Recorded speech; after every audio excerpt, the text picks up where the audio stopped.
उपक्रम आहे startup frontier उपक्रम, ज्याची परिषद काल झाली. काल झाली.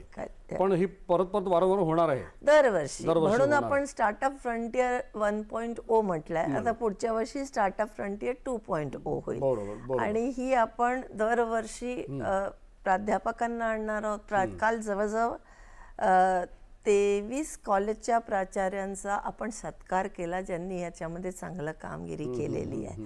तर हे सुद्धा आपण करायचा प्रयत्न याच्यातून करतोय.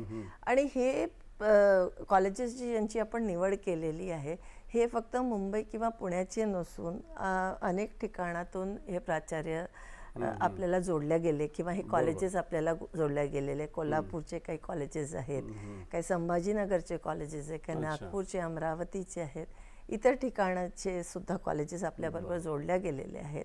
आणि आपली याच्यातून एकच ऑब्जेक्टिव्ह विद्यापीठाचा हे आहे की एखाद्या मुलाकडे चांगली आयडिया असेल तर त्याला एखादा प्लॅटफॉर्म देणं, हे विद्यापीठाच्या मार्फत. म्हणून त्याला प्री इन्क्युबेशन असं म्हणतो. प्री इन्क्युबेशनमध्ये खूप काही लोक इन्व्हेस्ट करायला तयार नसतात, कारण असंही होऊ शकतं की मुलाची ती संकल्पना आहे आणि ती पुढे कमर्शियलाइज होईल की नाही याची शाश्वती नसते.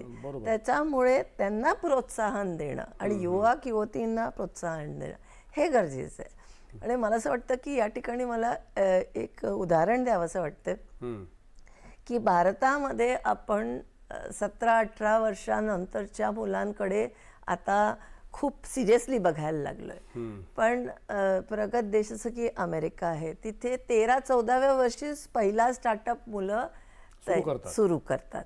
त्यामुळे ते जे काही सीड ज्याला असं म्हणतो ना की इनोव्हेशनचा सीड ज्याला आपण बीज आहे, छोटासा बीज, तो यायलाच पाहिजे की मला कुठला तरी प्रॉब्लेम सॉल्व्ह करायचा आहे आणि त्याच्यातून मला काहीतरी प्रोडक्ट डेव्हलप करायचं आहे किंवा सर्व्हिस डेव्हलप करायची आणि मला ते कमर्शियलाइज करायचं आहे. आणि मला वाटतं त्याच अनुषंगाने काल त्या परिषदेमध्ये राज्यपाल आपले म्हणाले की आपली विद्यापीठ आहे, त्या विद्यापीठांनी